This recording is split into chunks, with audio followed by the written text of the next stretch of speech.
capilar pulmonar, tienen que hacer cuadros comparativos de la presión capilar sistémica y la presión capilar pulmonar, por ejemplo. ¿Cuánto es la presión capilar a nivel sistémico? 30 o 35. ¿Cuánto es a nivel pulmonar? 7 milímetros de mercurio. O sea, hay un factor de seguridad que tú hablabas de 21 milímetros de mercurio de protección. ¿Ya? ¿Cuál es la presión coloidosmótica a nivel sistémico?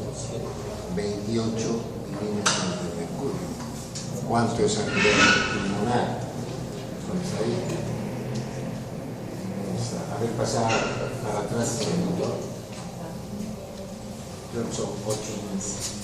No, espera, la presión intersticia, 14 milímetros de mercurio. ¿Cuál es la presión intersticial a nivel sistémico? -3. ¿Y cuánto es a nivel pulmonar? De 5 a 8. La presión coloidosmótica pulmonar es mayor que la presión coloidosmótica sistémica. La sistémica son 8 milímetros de mercurio, en el pulmón 14 milímetros de mercurio. Quiere decir que la presión determinada por las proteínas del plasma en pulmón es mayor que la de la sistémica. Entonces, si ustedes manejan la variación de la presión capilar sistémica, variaciones de la presión que sea pulmonar, las presiones pulmonares, van a explicar perfectamente todas las patologías donde hay acúmulo de líquido, básicamente edema de pulmón. ¿Ya?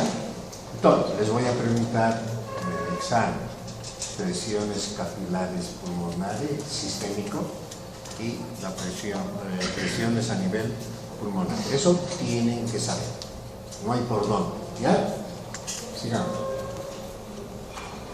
¿Vale? Pleural. El líquido se encuentra entre la capa visceral y la capa parietal, ¿no? Hay un espacio, eso sería el líquido donde se mantiene el líquido pleural. La formación es de 0,1 a 0,2 ml por kilogramos por hora. Ese es el tiempo que tarda en formarse. Retirado del espacio pleural por los vasos sanguíneos, este líquido va a viajar por los vasos linfáticos. Los vasos linfáticos se abren hacia tres zonas: el mediastino, superficie superior del diafragma y superficies laterales de la pleura. Los vasos linfáticos también mantienen una presión negativa, que es de -4 milímetros de mercurio, necesaria para la expansión de los pulmones, para que cuando respiramos, cuando hay la respiración. Eso es todo el tema. Ya. Denme 5 minutos y vamos a hacer el resumen de lo que es regulación de las respiraciones. Y ahí ustedes se van acomodando, van teniendo ¿listos? A ver, préstame tu marcador.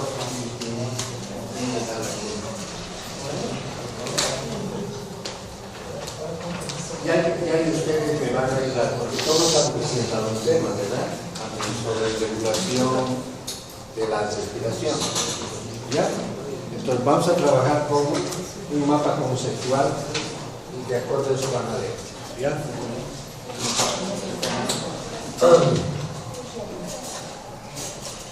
¿Quién ha sido el primero que ha presentado regulación? No, dice. ¿Quién ha presentado? Vos. Vos, ¿no? ¿Cuál ha sido tu primer tema? El centro respiratorio. Los centros respiratorios. ¿Cuáles son?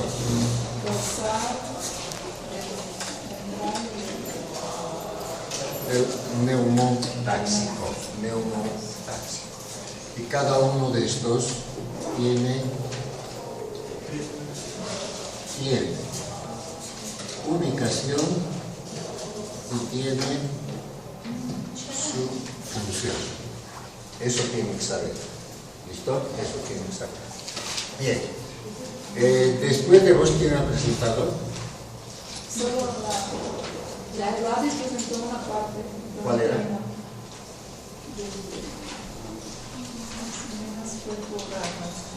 Aquí ha hablado, ¿sabes de qué? Ha hablado de las presiones parciales de los gases y cómo trabajan en los centros de regulación. Aquí también han hablado de la parte de la química de la recepción.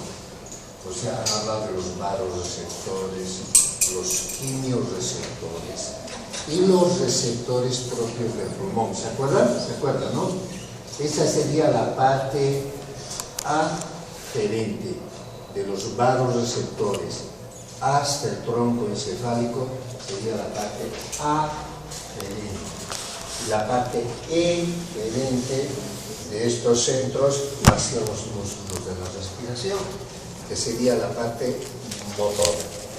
En la parte motora volvemos a repetir cuáles son los músculos que intervienen en la inspiración y en la expiración. Cerrar los escaleros. Esa es la parte efectora o eferente. ¿Listo? Ahora, después, acá, ¿qué hemos hablado? Que me acuerde. Hemos hablado de 3 temas importantes.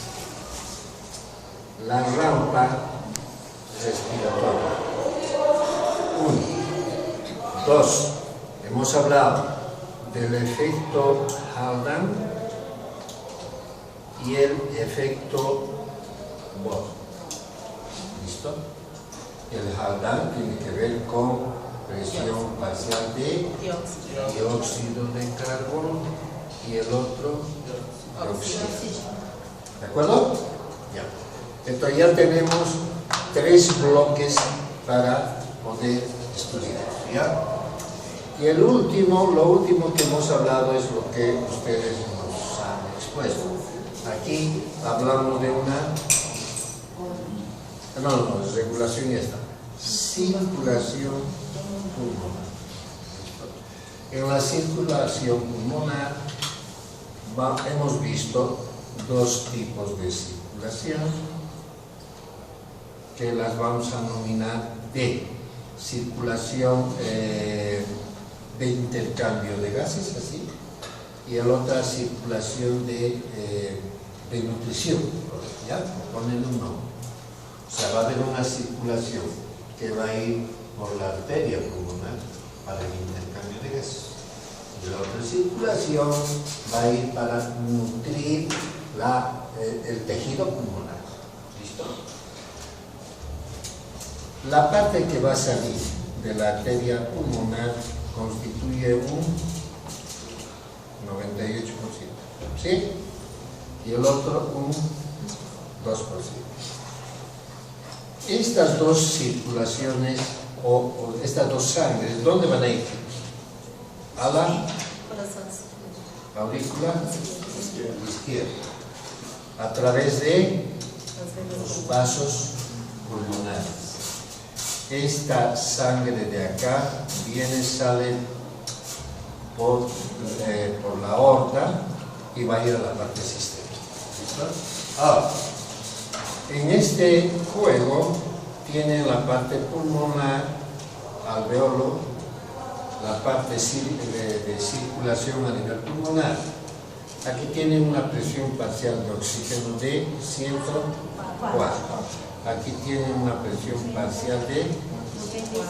Claro, sería hasta que llegue aquí, llegando acá ya la presión baja. De 104 a 95. Van entendiendo, ¿no? Murió. Esto van entendiendo lo que estoy diciendo, ¿no? Entonces, esta presión de 104 baja a 95. O sea, la sangre que está a nivel auricular izquierdo tiene una presión parcial de oxígeno de 95. Y de aquí pues va a la parte capilar sistémica, donde sucede el intercambio de gases a nivel tisular de 95 a 40, y con 40 nuevamente va a ir a la parte pulmonar, donde ahí va a suceder el intercambio de gases. ¿Ya? Bien, ahí está más o menos la parte de regulación de la respiración y lo que tienen que saber. Hay una parte química, ¿listo? Hay una parte estructural de tipo anatómico y una parte circulatoria. Así, yo dividiría, si tengo que estudiar, dividiría así. Uno, de los centros. Dos, la parte varoreceptores, quimioreceptores, la rampa respiratoria, ese fenómeno de rampa con efectos Aldan-Nibor, y esto de acá, que sería la parte de circulación. La parte de la respiración de Cheyne-Stokes, eso nos falta, ¿no? Y Kussmaul, pues, ahí. Y la patología. Patología, miren aquí el edema pulmonar. Sí. Lo de Juan Carlos, ¿dónde estás? Carlitos. Él ha hablado de la